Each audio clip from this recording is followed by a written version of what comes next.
These awards recognize and celebrate the best of our journalism. With this, we also honor the legacy of Ramnath Goenka, the founder of the Indian Express Group and a great icon of Indian media. He stood up for the freedom of press before independence as well as after independence. His newspaper refused to buckle during the emergency. The blank editorial it published became a telling symbol of a free press as well as a sign of hope for the restoration of democratic rights. Goenkaji's audacity was guided by the values he must have learned from our freedom movement.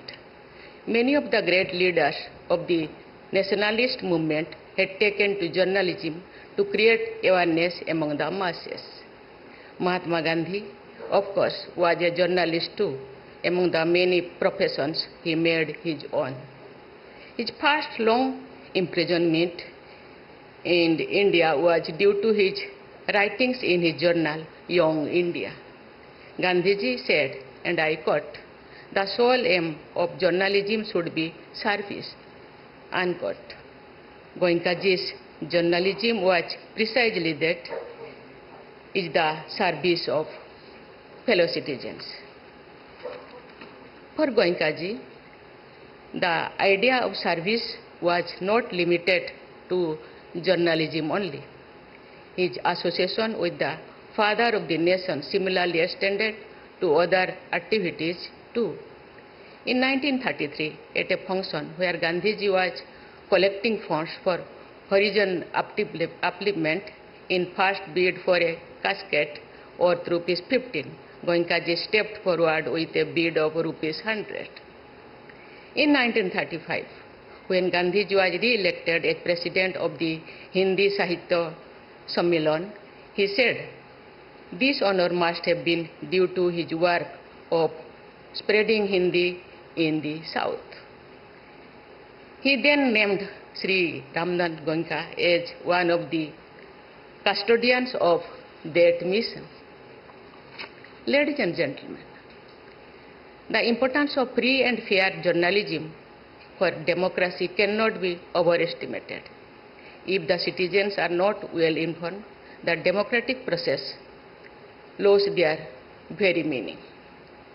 News media is called the fourth estate because it plays a vital role in a modern state.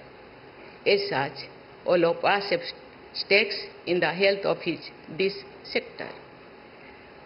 With that concern in mind, I would like to offer my observations about some crucial issues, hoping that these remarks will lead to further discussion. First of all, a thriving newsroom full of ideas is essential for the business of news. One of my illustrious predecessors, Dr. APJ Abdul Kalam, had once emphasized in this forum itself the necessity of the research wing associated with the newsroom to ensure quality and accuracy of news. It is satisfying to know that the Indian Express has a vibrant newsroom with a research team. I also feel that news gathering, which is the soul of journalism, must be strengthened. You need to devote more resources in encouraging the culture of reporting from the ground. You cannot do that unless you have a viable business model for the sustenance. Earlier, newspapers and magazines sought to offer qualitative reporting and analysis, and readers bought their copies. A sufficient number of readers meant a good platform for advertisers who subsidized the cost. In recent decades, however, this model has been replaced by many hybrid models. Their success must be measured by their effect on the quality of journalism. It is true that there are only a limited number of sources of funding the world over. It could be the state or the corporate entities or the reader. While the first two have their own advantages and limitations, the third option of keeping the reader at the center is the most preferable option. It has only one limitation. Sustaining that model seems difficult. I understand leading news platforms around the world have been grappling with this challenge for some time. As stakeholders, we all should work together towards creating more awareness on this issue. I believe that profitability on one hand and the responsibility to the reader are not mutually exclusive. Indeed, they can be complementary. On the issue of content creation, we hope that we will soon reach a stage when malicious content will be weeded out and the so-called post-truth will go out of currency.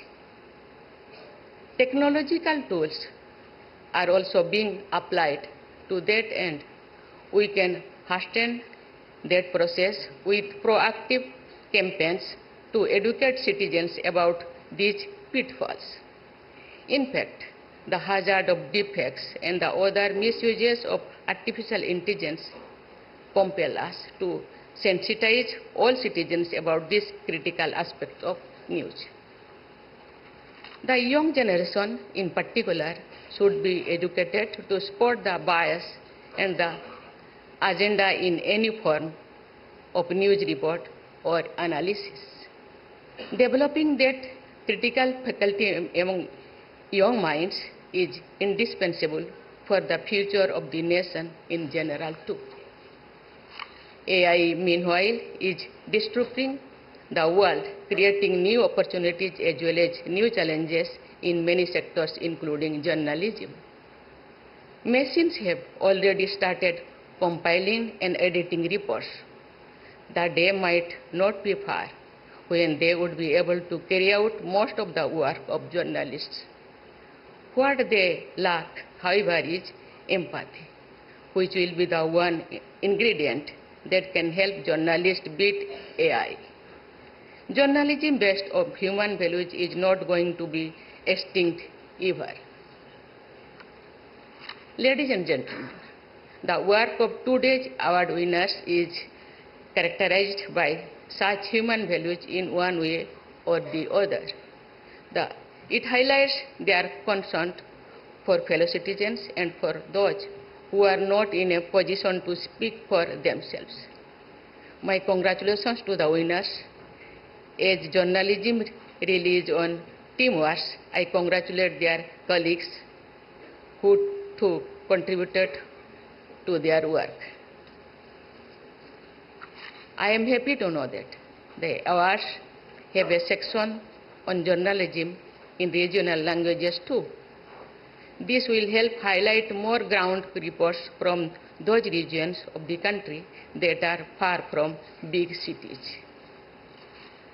The Ramnath Goenka Awards have contributed to the process of raising the bar of excellence in Indian journalism and thus enriching the roots of our democracy. My best wishes to all of you for keeping us up the kind of journalism that matters. Thank you. Jai Hind, Jai Bharat.